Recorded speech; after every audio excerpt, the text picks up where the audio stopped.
differentiating by first principle is actually quite painful because it's a lot of work. Of course, if the question asks you to differentiate by first principle, you have to do that in the test. But if it doesn't, you will use the rule.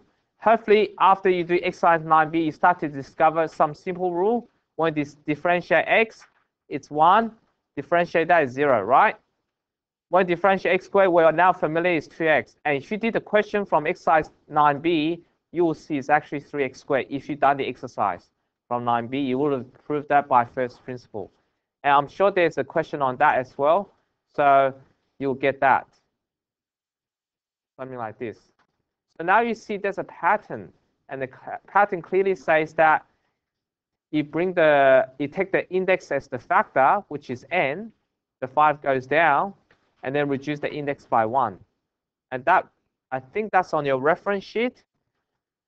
And on the reference sheet, they have a more general formula. But we'll talk about the general formula later on. But now, today, just remember this, which is not on the reference sheet. The reference sheet has a more general version. So it's pretty easy to use, straightforward to use.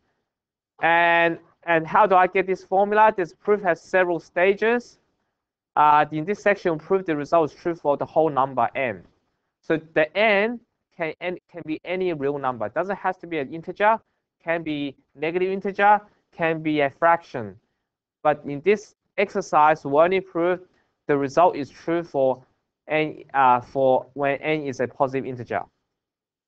After we do this, then the proofs for the rational indices are completed in sections 9f and 9g. There are 4 examples of the use of the general theorem. Okay, so before we do the proof, let's do this first. So it's very straightforward. All you have to do is take the index as the factor and reduce the index by 1, which is 7.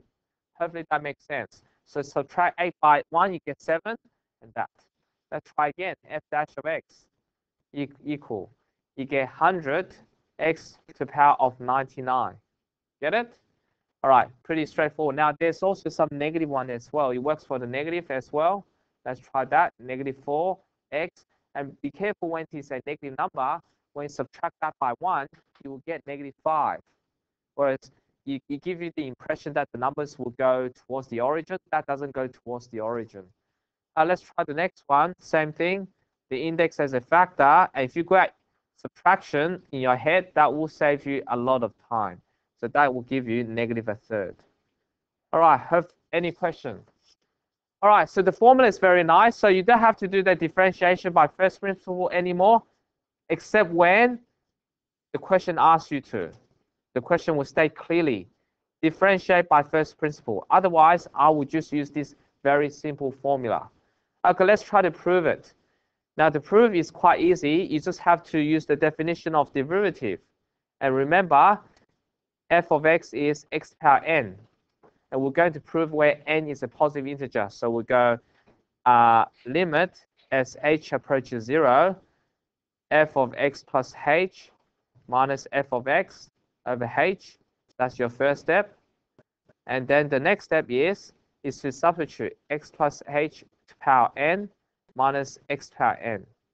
And the difficult bit is to know how to expand this. So let's expand it. Now, you don't need to expand every term. You only have to expand certain terms. So let's see what that means. So we're going to do some experiment alongside x plus h to the power n. That means it's h plus x plus h, x plus h, x plus h, n times. Right? And if you expand that, you will get x to the power n as your first term. The second term you expect to be 1 x here of a lower power, 1 less power, and then you will get a h1. Now, how do I get the coefficient of that? To get the coefficient, what you need to do is to look at how many ways you can expand in order to get this term. And remember, when you get x to the power n, there's only one way, x times x times x times x, or the x. But if you look at this one, how many ways could I expand x with h and then x, right? Actually, and the rest are all x. That's one way. So you can get x Actually, the first one is hxx. The next one is xhxxx. The next one is xxhxx. How many are there? If you count, it's like the position in permutation combination. H can be in the first position, H could be in the second position, up to H in the last position. So how many ways are there? That will be exactly n. So it'll be n here. And the rest one will be something x power n minus 2 h squared, blah, blah, blah. Now, we don't have to write every term. Watch this. You just need that critical term. This one's the most important. The rest is not as important. Something x power n minus 2 h squared plus whatever minus x power n over h. Now, why is it irrelevant? You will see soon that these two terms will cancel.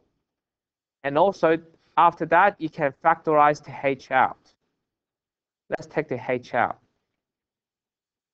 And then this one will be something, I don't care what that is, you don't need to know anyway. H plus blah, blah, blah. And the last one will be h power n minus 1, because that should be h power n.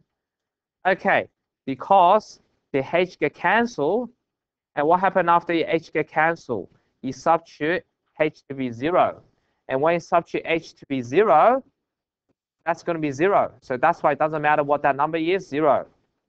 0, right?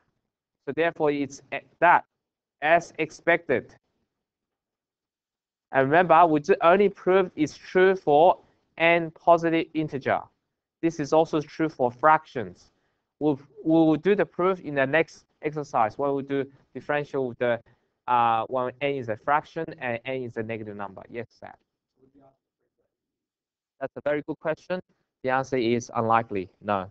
So it's good to know, but the emphasis of this course will be on how to use this formula. So we'll be emphasizing, but to make this exercise complete, I would like to go through the proof, and I think it's good to know the proof as well. And you know, oh, that's where that comes from. That's where the n minus 1 comes from. So I don't think it's required in the exam. Good. Okay. But when you learn the proof, you will learn the strategy. You will learn how to think more mathematically. Okay, now we're going to move on to the next page where we have to find the derivative of more complicated functions. Okay, so let's move on. Hopefully I'll be recording. I have. Excellent. Good. All right, again, that's in the textbook, by the way. So if you're not sure, just look at the textbook. They will have something very similar. Okay. All right, now, so far we only did a derivative of one term, x power n or x squared, right? It will be good to do it for a number of terms. So derivative of linear combination of functions. So whenever you add two functions together, if I find the derivative, it's same as finding the derivative of separate functions, separate terms. And when you have a constant term a in front, you can just ignore it. Proof can be found in the textbook. That's in all of this, the proof you can find in the textbook if you're interested, but I will leave it up to you if you want to read through it. Okay, it's quite interesting. Let's try to do that. So it's very straightforward. Remember, the 5 you ignore, the 3 goes down, x squared. Does that make sense? The 3 goes down, subtract the power by 1. And the other one, 7x, remember, you just extract the coefficient plus 0, right? So let me expand this rule. So you write f of x equal to x power n, then f dash equal to n x power n minus 1. But if f of x was equal to mx, you just write m. And f of x equal to m without the x, you just get 0. So I want you to memorize that as 3 separate rules rather than use that. You can still use that, but it just takes long. For example, if you were to use this result on 7x, that will be very complicated because you will do 7 times 1 x power of 1 minus 1, which you still get 7 in the end, but it's just too long. Remember, 7x linear function, take the coefficient. And when it is a constant, it will be 0. Yep. Okay, so we'll just do that separately. So next one, 15x squared plus 7 is your final answer. So you can still use this rule, but if you use that as a separate rule, that will make your calculation much faster. Let's move on to the next one, g dash of x, 2/3. Notice that I split the fraction, the factor from the x power 9, then do 9x power of 8. And that will simplify to be 6. Hopefully that makes sense. Yep. And finally, we got this one, 3/20, times by 4. Remember, h dash of x cubed, which is 12. Oh, no, we can cancel. So let's cancel this one, and then 3/5, 3/5. 3/5 x cubed. 3/5 x cubed. Okay, cool. We've done these questions. That's pretty straightforward. Now let's go to do more questions. Sometimes we need to expand the bracket because that rule only works for plus and minus. It doesn't work for a product. So what you need to do is to expand it first. Now I'm going to do the first one in 2 ways. You can expand it, but you can do that without expansion. You will see in a minute very soon. Let's try to do that. So we expand first, and then we find f dash. 48x minus 40. Bring the 2 down. 2 times 4 and 24 is 48. When it's 40x, you remove the x. All right, pretty straightforward. How about the other one? What's the other way? Method 2. Now, this will only work where the number is a constant. It wouldn't work if it is a pronumeral. So you can't do it in 2 ways. So the second way is this. If it's a number, you can actually ignore it. So what do I mean by ignoring? Is to leave it as it is. So 3x squared minus 5x, and do f dash of x. So you ignore the 8. Do 3x squared, differentiate, that will be 6x minus 5. Is that the same as before? Yes, it is. If you expand that, that will be 48x minus 40. Yeah, it will be the same as above, same as above. So when it is a constant, you do not need to expand. That will save you time, and you can differentiate what's inside straight away. Hopefully that is clear. If not, let me know later on, or let me know now. Okay, the other two, because it is a pronumeral, you must expand first. Otherwise, you will get it wrong. But when it's a constant, whether you expand first, differentiate, or differentiate first, then expand, it doesn't matter. So let's look at this one. F of x equal to x power 4 minus 10x cubed. That would do derivative. So 4x cubed minus 30x squared. All right, hopefully that makes sense. So we expand first, then differentiate. I'll try the next one.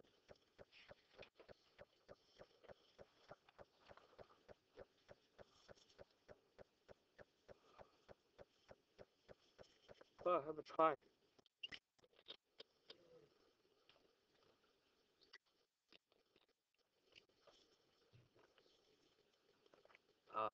Okay, let's expand this. So 3x squared plus 2x minus 9x minus 6.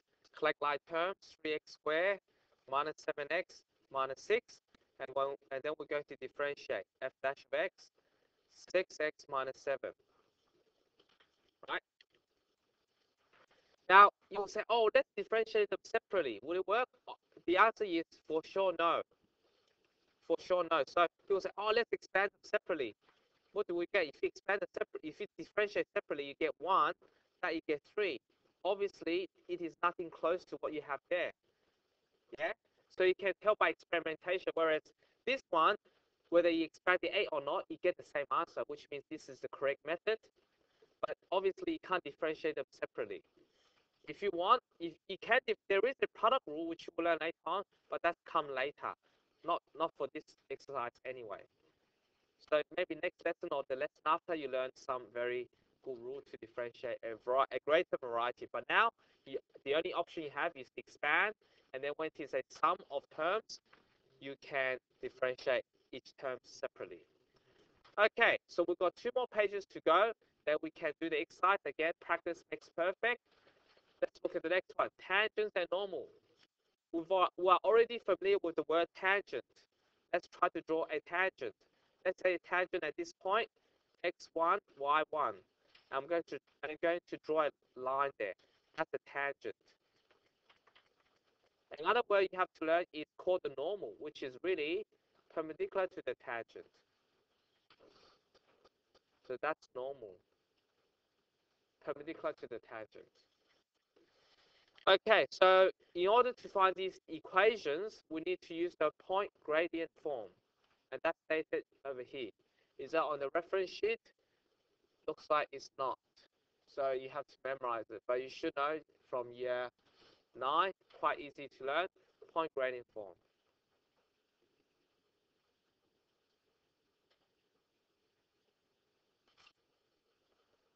All right, let's move on.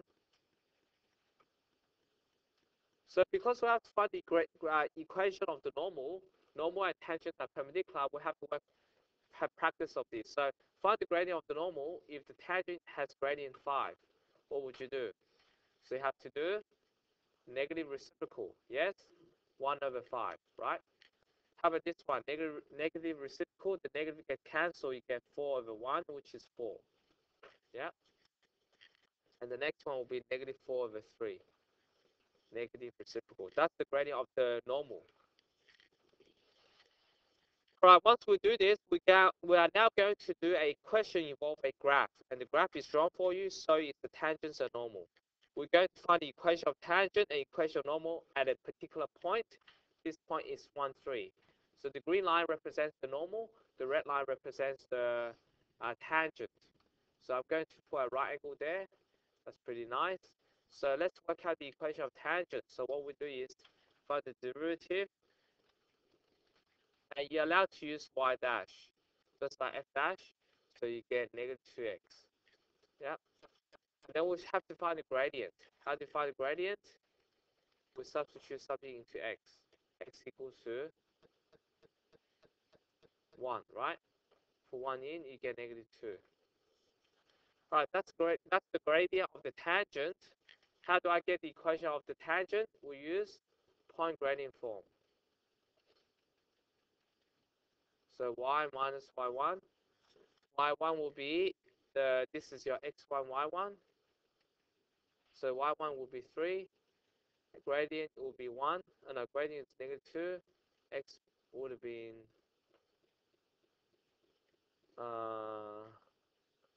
yeah, x minus 1. Okay, use that point. Okay, so we'll try to find the tangent.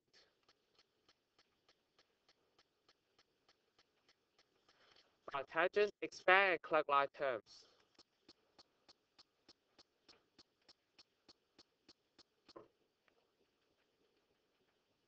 So you get that. That's the equation of the tangent.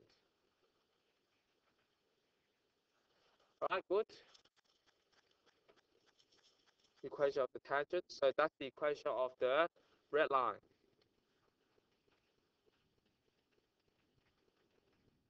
Right, let's find the equation of the normal. Exactly the same procedure. Let me give you a clue. If that's the gradient of the tangent, the normal must be the negative reciprocal, which is a half. Have a try. Try to find the equation of normal.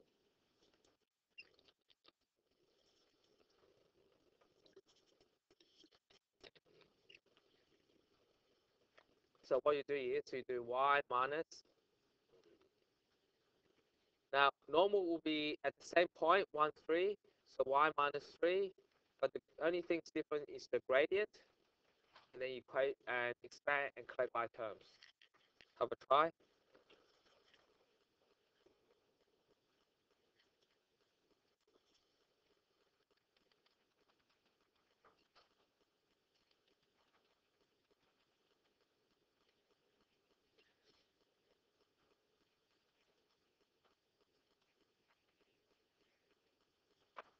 Right, that's done. A bit hard to read. Let me write it again. Sorry about this.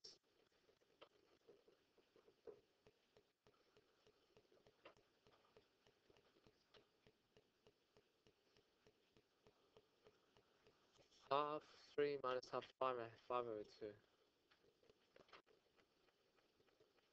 All right, good. Any question? That's the equation of the normal.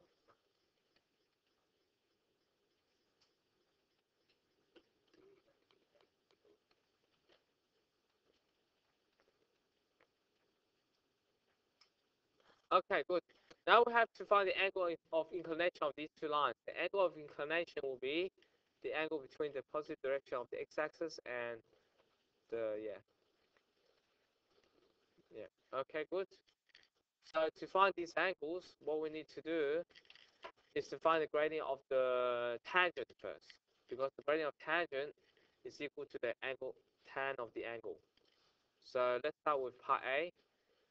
Part A is, for example, part A, so, which is that, okay, good. So the first one, red line has gradient -2, so the red line has gradient -2, and the gradient of the normal, not gradient,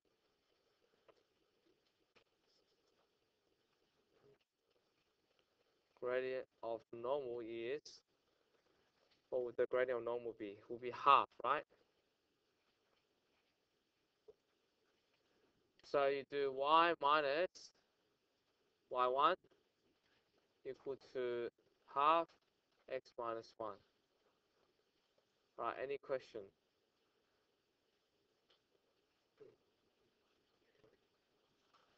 All right, good. Okay, so we have to, actually, we don't need to do that. Sorry.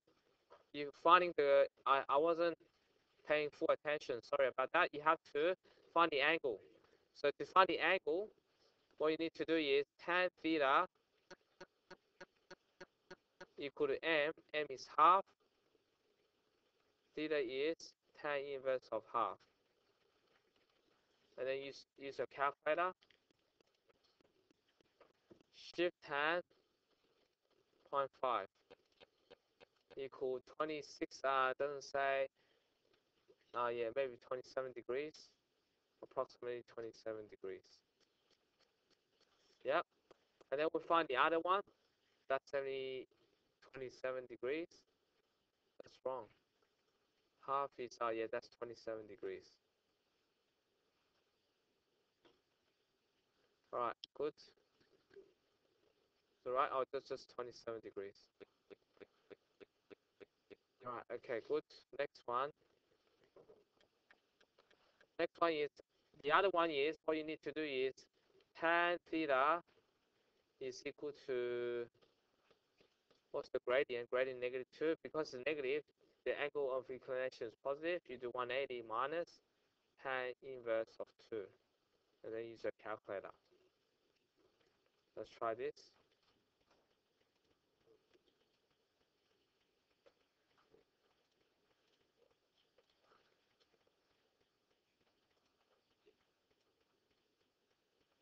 Shift tan is 2. To the negative, yeah, so shift tan 2.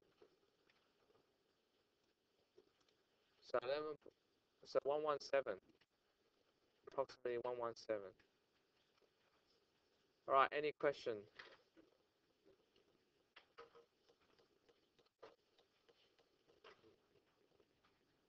Tan inverse of half. No, tan inverse of 2. All right, get the idea? Sorry, okay. So we got the triangle. This is 117. 117. All right, any question?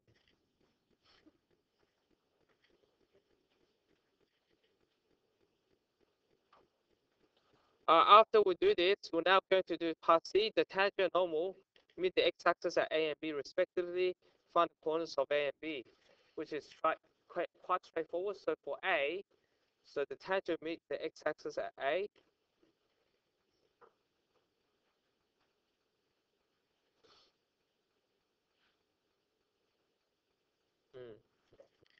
All right, so let's find the corners of A and B.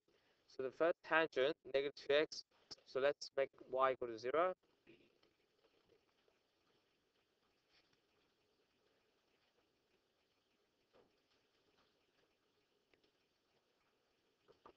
So it's at 5/2, right? And the other one, so that's for A. I think A is this one, 5020. All right, good.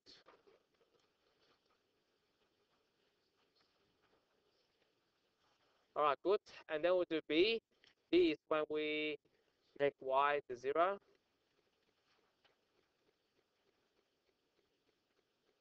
Yeah. So negative 5/2 is half x, which means x is negative 5. Yep, x is negative 5. So that means B equal to negative 5, 0. Yep.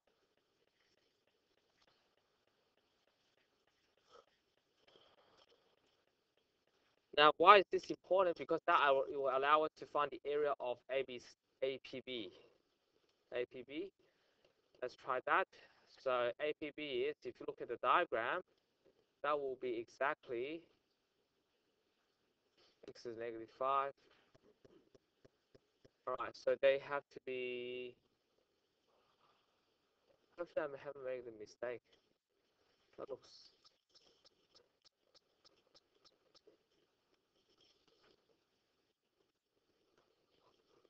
Okay, cool. All right, so we do. Let's find to find the area of the triangle. You need to find this one. Find the height. What's the height? 3. Well done. What's the length of the base? So you look at this stuff. 2.5, 7.5. So that's 3 already, and that's 1.5, right? 1.5, 2.5. Oh, 2.5. Yeah, that's good. Oh, just exactly 2. I think that's exactly 2. Oh, no. 2.5. Oh, I looked at the wrong one. But that's okay, good. I think I got it right now. So that's 3, right? Is it 2.5 or 3? 5 on 2. All right, 5 on 2. Okay, let's do 5 on 2. Yep, you're right. 5 on 2.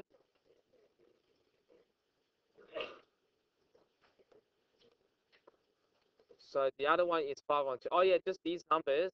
So what you need to do is to find the length. To find the length of AB, you just have to subtract the two numbers. That will become positive. 10, 15 over 2. Right? That's the length of AB. What's the height of the triangle? 3. Remember, to find the height, you go from here to the bottom. I think I got the thing wrong. Okay, 3. So the area will be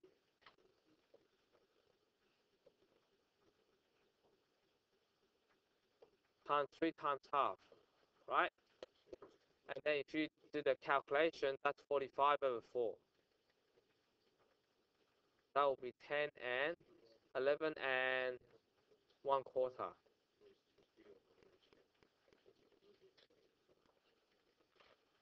That will be square meters, square units.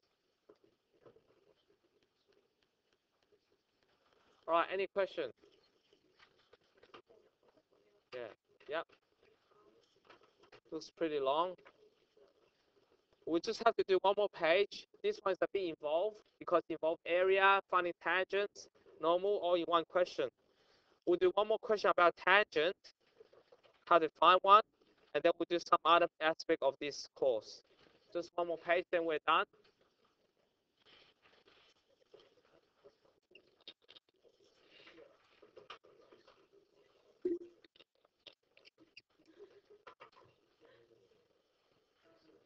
All got it? All right, cool. Let's move on. All right, next page. Let's look at this question. Find the equation of the tangent at x equal to 1. So what we do is, you find, now you don't have to find f dash, it could be y dash, 2x plus 2, right? That's the derivative, the gradient function. To find the gradient of the tangent, you substitute x equal to 1 in there, which is 4, right? However, I don't have the x1, y1 for it to use the point gradient form. How do you find the y1? You sub 1 into there, which is -5, right? Y1 is -5.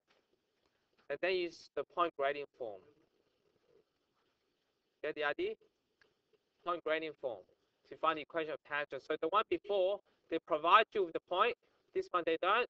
You have to find the y value. Then do y minus -5 equal to the gradient for x minus 1.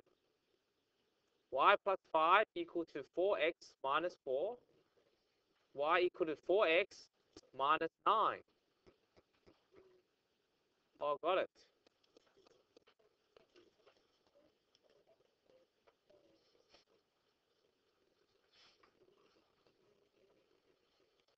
All right, now there are other parts of this question which will be asked in your textbook.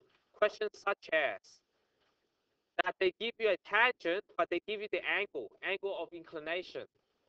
In that way, in that case, you have to use this formula, m equal to tan theta, substitute 45 into tan to get the gradient, which is 1. That's the gradient of the tangent. That means you have to equate the derivative. What's the x value that gives you the gradient 1? Right? And then you substitute 1 in here to find the x value. And the x value will be -12. But because the question say point, to get the point, you have to substitute x equal to -12 back into the original equation. So y equal to -12 squared plus 2 times -12 minus 8, -9. A quarter taken out from -9 will be -8 3/4. So the answer will be, at this point, you will have a gradient of, will have an angle 45.